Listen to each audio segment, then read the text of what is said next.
Professor ইউনূসের আমলে ধর্মীয় অনুভূতিতে আঘাত দেওয়ার জন্য শত শত হামলার ঘটনা ঘটেছে, শত শত মাজার গুড়িয়ে দেওয়া হয়েছে শুধুমাত্র ধর্মীয় অনুভূতিতে আঘাত দেওয়ার অজুহাতে। ধর্মীয় অনুভূতিতে আঘাত দেওয়ার জন্য বাউলকে পিটিয়ে কারাগারে পাঠানো হয়েছে, বাউলরা প্রতিবাদ করলে তাদেরকে পিটিয়ে লাথি দিয়ে পুকুরে ফেলে দেওয়া হয়েছে। এরকম ঘটনা আমরা দেখেছি। ধর্মীয় অনুভূতিতে আঘাত দেওয়ার জন্য ময়মনসিংহে একজন হিন্দু যুবককে পিটিয়ে পুড়িয়ে ঝুলিয়ে মেরে ফেলা হয়েছে, কিন্তু কোনো কিছুরই আমরা বিচার হতে দেখিনি। প্রফেসর ইউনূসের আমলে আবার এটাও দেখেছি যে কিছু ধর্মজীবী, কিছু ওয়াজজীবী যারা ওয়াজ করে জীবিকা নির্বাহ করেন এবং দরদাম মিটিয়ে ওয়াজ মাহফিলে যান, টাকার অঙ্ক কম হলে যান না, তারা প্রফেসর ইউনূসের আমলে সুদ হারাম এই ওয়াজ ভুলে গিয়েছিলেন। তারা আর সুদ নিয়ে ওয়াজ করেননি এবং প্রফেসর ইউনূসকে সরিয়ে দেয়া, তার সরকারের বিপক্ষে কথা বলা, এগুলো হারাম, এই কথাও আমরা বলতে শুনেছি। প্রফেসর ইউনূস কোনো ওয়াজজীবীর কাকা হয়েছেন, কাকা কত বড় মাল তিনি দেশকে একেবারে কি বলবো স্বর্ণ ভাণ্ডারে রূপান্তরিত করছেন, এরকম অনেক আজগুবি বয়ান ওয়াজ আমরা শুনেছি। প্রফেসর ইউনূসের আমলে বহুভাবে ধর্মীয় অনুভূতিতে আঘাত দেওয়ার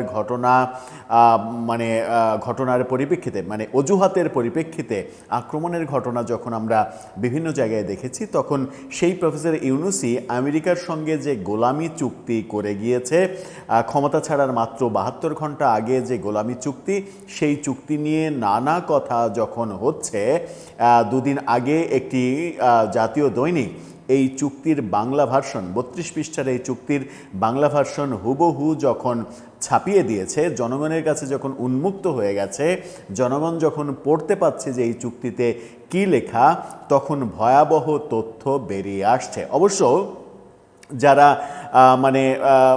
কি বলবো যে সহ অবস্থানে বিশ্বাস করে, যারা সবার অধিকারে বিশ্বাস করে, তারা ব্যাপারটাকে খুব একটা পাত্তা না দিলেও তারা প্রশ্ন করছেন যে প্রফেসর ইউনূস যখন তার চুক্তিতে এরকম করেন যে নিষিদ্ধ মাংস, ইসলাম ধর্মে নিষিদ্ধ মাংস, নিষিদ্ধ প্রক্রিয়াজাত কারী মাংস, সেই মাংস আমেরিকা বাংলাদেশে রপ্তানি করবে এবং সেই রপ্তানিতে বাংলাদেশ কোনো বাধা দিতে পারবে না, তখন প্রশ্ন উঠেছে যে প্রফেসর ইউনূস পুরো এই বাঙালি জাতির, যারা কিনা অনেকেই দাবি করে যে মুসলিম সংখ্যাগরিষ্ঠ দেশ, এটা মুসলমান দেশ, তাদের ধর্মীয় অনুভূতিতে আঘাত দেওয়ার মতো এত বড় একটা ঘটনা, এত বড় একটা চুক্তি করার পরেও ওই ওয়াজজীবীরা কিংবা ওই ধর্মজীবীরা কিংবা ওই ধর্ম নিয়ে রাজনীতি যারা করে, তাদের মুখ থেকে একটি টু শব্দও শোনা যাচ্ছে না। কিন্তু কাজটা যদি আওয়ামী লীগ করতো কিংবা কাজটা যদি বিএনপি করতো, তাহলে এই ধর্মজীবীরা ঘরে বসে থাকতেন নাকি রাস্তায় রীতিমতো লীলা খেলা শুরু করতেন? চলুন একটু এই ঘটনাটা আলোচনা করে বোঝার চেষ্টা করি যে প্রফেসর ইউনূসের বেলায় ধর্মীয় অনুভূতিতে আঘাত লাগে না কেন। থাকবেন পলিটিক্স টিভির নিয়মিত আয়োজনে।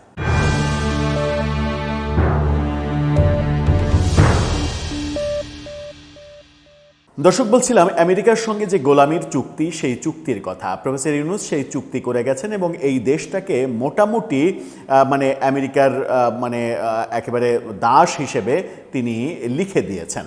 শুধুমাত্র এই দেশটা আমেরিকাকে আনুষ্ঠানিকভাবে তুলে দেওয়া হলো হাতে, এই বাক্য ছাড়া যা কিছু দেওয়ার সব কিছুই দিয়েছেন। আমরা ইচ্ছা করলেই আমরা আমাদের ব্যাপারে কোনো স্বাধীন সিদ্ধান্ত নিতে পারবো না। আমরা অন্য কোনো দেশ থেকে কোনো কিছু আমদানি করতে হলে আমেরিকার অনুমতি নিতে বাধ্য হব। আমরা আমেরিকা থেকে ছাড়া অন্য আমেরিকায় যে সকল পণ্য আছে, সেই সকল পণ্য আমেরিকা থেকে আমদানি করতে বাধ্য হব।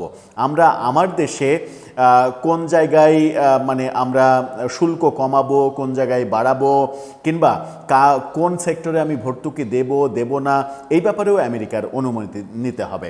সেগুলো না হয় এই ধর্মজীবীদের চোখে পড়ল না, কিন্তু এই চুক্তিতে যখন স্পষ্ট লেখা আছে যে আমেরিকা বাংলাদেশে শূকরের মাংস রপ্তানি করতে পারবে এবং সেই রপ্তানিতে বাংলাদেশ বাধা দেবে না, বাধা দিতে পারবে না, তখন প্রশ্ন ওঠে যে এই 92% মুসলমানের দেশে ওই মুসলমানের অনুভূতি কিংবা ধর্মীয় অনুভূতি নিয়ে যারা রাজনীতি করেন তাদের ধর্মানুভূতিতে কি এবার আঘাত লাগছে না, নাকি তারা চুক্তিটা পড়েননি, নাকি তারা বাংলা পড়তে পারেন না, ইংরেজি পড়তে পারেন না, নাকি তারা এতটাই নিরক্ষর, এতটাই মূর্খ যে এগুলো পড়ে বোঝার মতো তাদের জ্ঞান নেই? সেই প্রশ্নগুলো আসছে।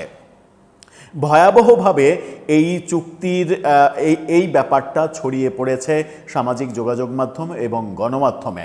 ব্যাপক আলোচনা হচ্ছে যে প্রফেসর ইউনূস 92% মানে আপনি ইসলাম নিয়ে কিংবা ধর্ম নিয়ে রাজনীতির কথা বাদ দেন, এমনিতেই কি যে আমরা যারা মুসলিম তারা তো মনে করি যে শূকরের মাংস হারাম। তো সেটা যখন আমরা মনে করি, কেউ কেউ হয়তো কারো হয়তো রুচি হয়, তিনি খান, সেটা ভিন্ন কথা। মানে এই সংখ্যাগরিষ্ঠ মানুষের যে অভ্যস্ততা, মানে আমি যদি ধর্মের কথা বাদও দিই তাও তো মানে আমি ধর্মকে সাইড করে রাখলেও আমি ছোটবেলা থেকে অভ্যস্ত হয়ে উঠেছি সেটাকে মানে না খাওয়া কিংবা সেটা খেতে ঘৃণা লাগা, অভক্তি লাগা, এই ব্যাপারগুলোর মাধ্যমেই তো আমি বেড়ে উঠেছি।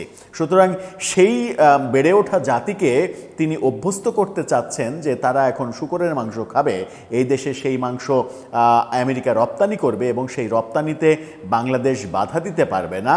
এর চাইতে বড় ধর্ম অনুভূতিতে আঘাত দেওয়ার কর্মকাণ্ড কি আর হতে পারে?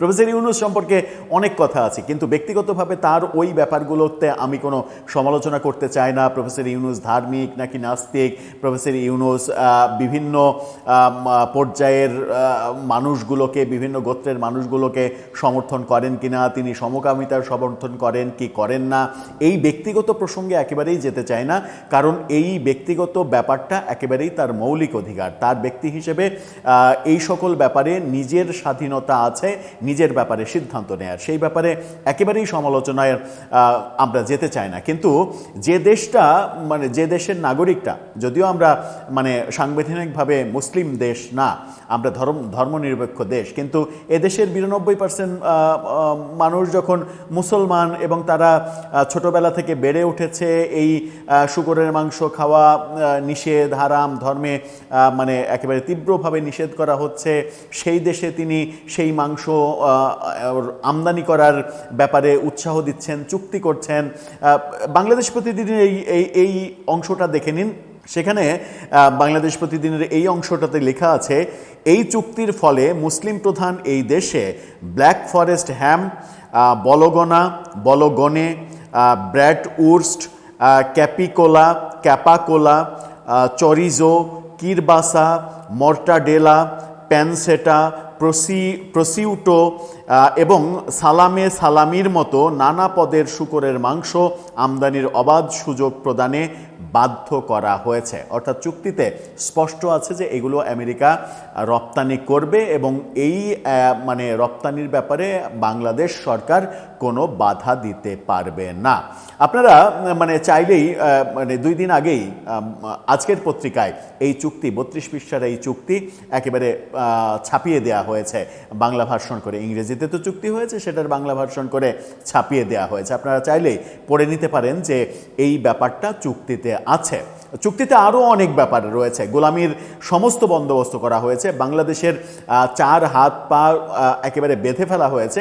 বাংলাদেশ স্বাধীনভাবে কোনো সিদ্ধান্ত নিতে পারবে না কোনো সেক্টরে, এটা এই চুক্তিতে বলা হয়েছে। সেই গোলামির চুক্তি না হয় বাদই দিলাম, কিন্তু যারা কথায় কথায় মাজার আক্রমণ করে, এই তো কদিন কুষ্টিয়ার দৌলতপুরে পীর শামীম রেজার আস্তানায় আক্রমণ করে তাকে মেরে ফেলার ঘটনা যারা ঘটালো এবং ধর্মীয় অনুভূতিতে আঘাত দেওয়ার অজুহাতে গোয়ালন্দে নুরাল পাগলার আস্তানায় মাজারে আক্রমণ করে তার লাশ কবর থেকে তুলে লাশ পুড়িয়ে দিল, যারা ধর্মীয় অনুভূতিতে আঘাত দেওয়ার জন্য, যারা মুক্তিযোদ্ধাদের গোরস্থানে আগুন ধরিয়ে দেয়, যারা মুক্তিযোদ্ধার কবরে আগুন ধরিয়ে দেয়, যারা ধর্মীয় অনুভূতিতে আঘাত দেওয়ার জন্য বাউল আবুল সরকারকে মানে কি বলবো যে মেরে ফেলার হুমকি দেয় কিংবা তাকে গ্রেপ্তার করে কারাগারে পাঠায়, যারা ধর্মীয় অনুভূতিতে আঘাত দেওয়ার মিথ্যা অভিযোগে বাউল শফি মণ্ডলকে পর্যন্ত মৃত্যুর হুমকি দেয়, তাদের ধর্মীয় অনুভূতিতে এতটুকু আঘাত লাগছে না?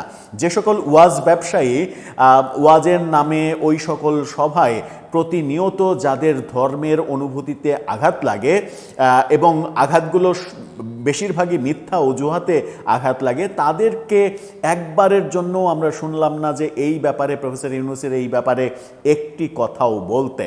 তাহলে কি ধর্ম তাদেরকে এটা শিখাচ্ছে যে মানে যেখানে স্বার্থ, এই স্বার্থটা কিসের? মানে 24-এর যে শেখ হাসিনা পতনের আন্দোলন, সেই আন্দোলনে কিংবা প্রফেসর ইউনূসের কল্যাণে এই ওয়াজ ব্যবসায়ীরা, মানে মুষ্টিমেয় কিছু কিছু কিছু, সবাই তো না, মুষ্টিমেয় এই ওয়াজ ব্যবসায়ীদের কাছে কি আমেরিকার ডিপ স্টেট থেকে প্রফেসর ইউনূসের হাত দিয়ে বড় বড় বরাদ্দ গিয়েছিল, যে বরাদ্দের কারণে সুদ হারাম থেকে হালাল হয়ে গিয়েছিল? প্রফেসর ইউনূসকে নবী রাসূলের মতো, আল্লাহ নবী রাসূলকে যেভাবে মানে বাছাই করেছেন, কোনো ভোটাভুটি করেননি, সেইভাবে প্রফেসর ইউনূসকে বাছাই করা হয়েছে। এই ধরনের অধ্যত্বমূলক চরম ধর্ম অবমাননার কথা বলেছেন প্রফেসর ইউনূসের প্রশংসা করার জন্য। তারা কেন চুপ আছে? আমরা একজন ধর্ম ব্যবসায়ীর বক্তব্য সম্প্রতি দেখেছি যে প্রফেসর ইউনূসের আমলে প্রফেসর ইউনূসকে মানে রীতিমতো মাথায় তুলে নেচেছেন, হঠাৎ করে তার ওয়াজের ভাষা চেঞ্জ হয়ে গেছে। মানে আগে একটা ছিল, মানে প্রফেসর ইউনূস ক্ষমতায় আসার আগে প্রফেসর ইউনূসকে পৃথিবীর সব থেকে জালিম, পৃথিবীর সব থেকে বড় সুদখোর, এটা যিনি বলেছেন। ইউনূসের আমলে তিনি ইউনূসকে প্রশংসা করে একেবারে মাথায় তুলেছেন। আবার ইউনূসের পতনের পরে এখন আবার ইউনূস হয়ে গেছে খারাপ, এ মানে ধর্মের কাছাকাছি যায় না, নামাজ পড়ে না, এ মুসলমান না, নাস্তিক, এরকম কথাবার্তা শুরু হয়েছে। এবং এই শুরু হওয়াগুলো যে সব কিছুই স্বার্থের মানে দর কষাকষি, সেগুলো আমরা সবখানেই বুঝে উঠতে পারি। এখন প্রশ্ন হচ্ছে যে সকল তৌহিদি জনতা, কিংবা মানে খুব মানে যদি সহজ সরল ভাষায় বলা হয় যে তৌহিদি জঙ্গি গোষ্ঠী, যাদের প্রতিটা মানে কথায় কথায় ধর্মীয় অনুভূতিতে আঘাত লাগে, যেগুলো সবই মিথ্যা, মানে অজুহাতগুলো সবই মিথ্যা, আমি মানে মিথ্যাটাকেও বাদ দিলাম, কথায় কথায় যাদের অনুভূতিতে আঘাত লাগে, তাদের অনুভূতিতে এতটুকু আঘাত লাগছে না কেন? প্রফেসর ইউনূস যখন বাংলাদেশে শূকরের মাংস আমদানির বন্দোবস্ত করছেন একেবারে লিখিত চুক্তির মাধ্যমে, নাকি এরা এখন এরকম ফতোয়াও দিবে যে স্থান কাল পাত্র ভেদে এটা খাওয়াও হালাল? এরকম কথাও কি আমাদেরকে তাদের মুখ থেকে শুনতে হবে? দর্শক, মানে আমরা মানে এই শামীম রেজা কুষ্টিয়ার পীর, তার আস্তানায় একদল জঙ্গি গোষ্ঠীর আক্রমণ দেখছি, কিন্তু এইসব ক্ষেত্রে একেবারে নিশ্চুপ কেন তারা? তাদের অনুভূতিতে আঘাত লাগছে না কেন? আর প্রফেসর ইউনূস একটি মুসলিম প্রধান দেশের জন্য এরকম চুক্তি কি আদৌ করতে পারেন? সেই অধিকার কি তাকে এদেশের 18 কোটি জনগণ দিয়েছেন? প্রশ্ন আপনার কাছে, জানিয়ে লিখতে পারেন আমাদের কমেন্ট বক্সে।